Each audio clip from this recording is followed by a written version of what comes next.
இந்த வீடியோல நம்ம பார்க்க போறது புனித மிக்கேல் அதிதூதர் ஆலயம் பற்றி தான். இந்த ஆலயம் எங்கு உள்ளது, இதன் வரலாறு, சிறப்புகள் என்ன, இங்க போறதுனால நமக்கு கிடைக்கும் நன்மை என்னன்னு பார்க்கலாம். வணக்கம், காஸ்மிக் லைவ் சேனலுக்காக சதீஷ்.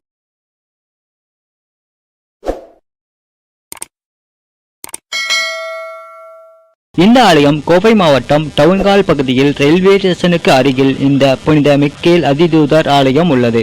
இந்த ஆலயம் மிக பிரமாண்டமாக சிறப்பாக கட்டப்பட்டிருக்கும். இதற்கு முன்பு சிறிய கோவிலாக இருந்தது. அந்த சிறிய ஆலயம் 1849 இருந்து 1867 வரை கட்டினாங்க.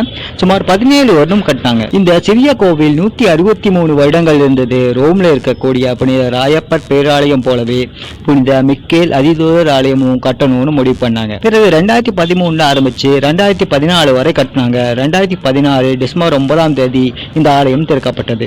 இந்த ஆலயம் கட்ட சுமார் 20 கோடி செலவானது. இந்த ஆலயம் வெளிப்புறம் பிரம்மாண்டமாக உள்ளது. ரோம் சென்று ராயப்பர் பேராலயம் சென்று பார்க்க முடியாதவர்கள் இந்த ஆலயம் வரலாம். இந்த ஆலயத்தின் உட்புறம் தங்கம் ஜொலிப்பது போலவும் கலை நுணுக்கங்களுடனும் இருப்பது இந்த ஆலயத்தின் சிறப்பு. இந்த வீடியோ பிடிச்சிருந்தா லைக் பண்ணி கமெண்ட் பண்ணிருங்க.